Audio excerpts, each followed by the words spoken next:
Hey guys, Pieguyrulz here, back with another Korra TV log. So this past week we got a two-parter. A very, very, very, very amazingly, fantastically, beautifully done two-parter. Oh my god. Like, why didn't they just add an extra half hour and put this in the movie theaters? Like, this could have been the Avatar movie. Like the Last Airbender, if they had just done this, made up an original story set in the Avatar universe and kept it animated and put it on the big screen, if they did something of this quality on the big screen, it would be amazing. It would. I mean, you could just put this. You don't even have to do anything. Honestly, just leave it at like 45 minutes, and it would make a beautiful short film. Like, but. Okay, so I need to stop just blindly praising, because I guess I should talk about why. Holy crap, was this awesome! Okay. So we get to see Avatar 1. We get to see the very first Avatar, because Korra has lost herself, and so she needs to find the very, very first Avatar and the spirit of all good in the world. I guess, or the spirit of... I don't even know. The spirit of not being evil. Yeah. I don't remember her name. It was like Rajan or something. Anyway, so the firebenders help her, put her in this meditational fluid or whatever, and she sees Avatar 1, the very first Avatar, and for the most part, the episode is just about Wan. I mean, you see like a little bit at the beginning of part 1, that is Korra, and a little bit at the end of part 2, and then, a little bit at the beginning of part 2 and the end of part 1. But for the most part, most of the time is devoted to Wan. So, honestly, it kind of feels like they're doing a backdoor pilot, if you know what that means. It's when a show focuses on something else, and that something else is something that could potentially become a series if it's well received. I don't know if that's what they were doing, but good God, please give us a series about this guy. Like, Wan is so likable and awesome, and he has his flaws, and that's great. The whole... I think more than anything, these episodes really prove that Korra kind of lost something when you went to this industrial age. You really lost something when you get rid of the mystical aspect of the show and you plant it in more of a mundane, realistic, civilized manner. It's so much cooler when it's just this, this crazy world where, there's some areas that have a lot of industrialization, but some areas that are just, really, really small tribes, It's really cool. And the origin story that they tell here is fantastic. When I heard that they were going to talk about how Wan, the first Avatar, became the first Avatar, I was thinking something like, I don't know, maybe one day bad things happened and there was like this great spirit that decided that, hey, why don't we give one person the power to, the bridge between the spirit world and the human world or whatever.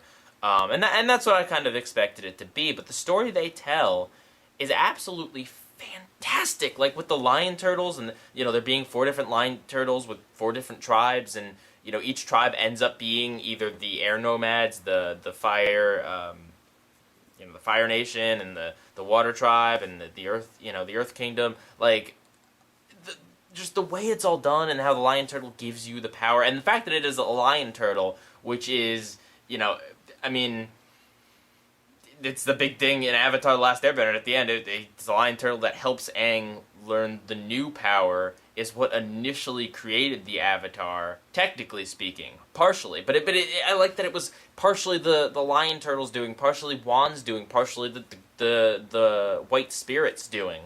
Like, the fact that it was just kind of a combined effort, and they give a legitimate reason as to why the Avatar is reborn, and how it's reborn, because it's basically... It's the spirit that is fused with every human that becomes the Avatar. And that's great. And the fact that they even tease at the end where Wan's like, I've done a lot in my lifetime, but, my time has come and peace still hasn't returned. I mean, that just so sets up a series about Wan that it's not even funny. And I mean, even you don't even lose the comedy because you got the kind of looks like a lemur, the lemur spirit, the one that calls him Stinky. He's really quirky and fun, and the fact that he gets the little it's like a mountain lion goat thing, whatever he rides on. Like it's set up so perfectly. Like just give him a few friends, and then bam, series right there. Like just and the way it's all set up, the way the spirit, like it makes so much sense. It is a well-written story, and it's beautiful.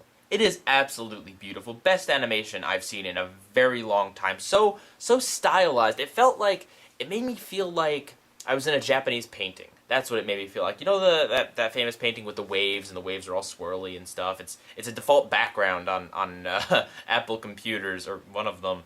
But that picture, that's what it felt like, because when he firebent, you'd get your blasts, but occasionally you'd also get the swirl that you don't get in modern day firebending in Korra or Avatar.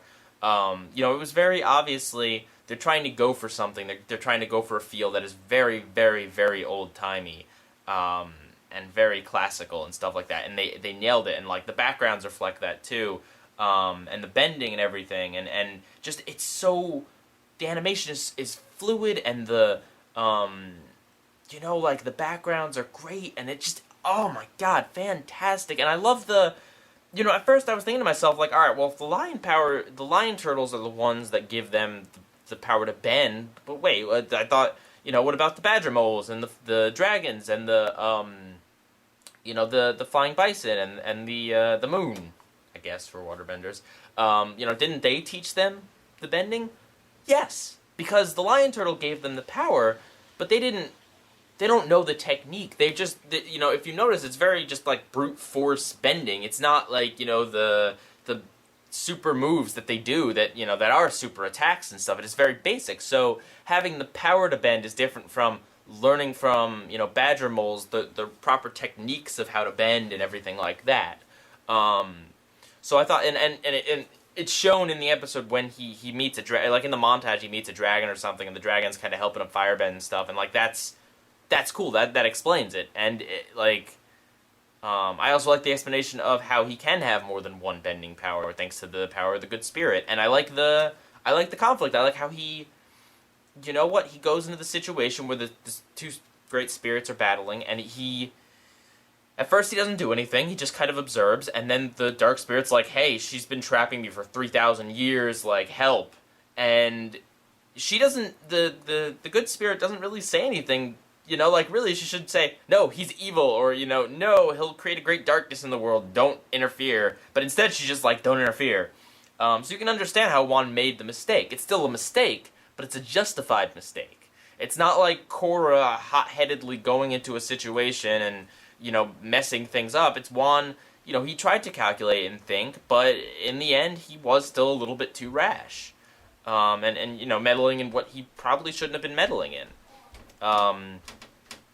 So yeah, everything about these episodes, from the art style to the story to the origin it all makes sense. It's all beautiful. It's all fantastic, and I really would like to see more. I would love to see a show about Juan. And the only bad thing I can say about these episodes is the fact that going back to the Legend of Korra, going back to Republic City or the South Pole or whatever, and continuing on with Korra as our lead is not going to be as fulfilling, because Juan is so much cooler, so much better. That universe is so much more interesting than, the industrial Avatar verse. And it's not necessarily a knock, because I get it was an experiment. It's cool to see bending in somewhat modern times. It is. But it's even cooler to see it in this very ancient, very foreign world. And so yeah, that's the only bad thing, is that it's so good that anything else that happens in the season is just miles and miles away, and can't even compare to how great this was. I think what they achieved in this 40 minutes or whatever, simply fantastic, simply honestly, it might even be better than, what Last Airbender could achieve in like a season. Just the way they tell the story in such a short amount of time and the way they get it. Fantastic. All right, Pieguyrulz.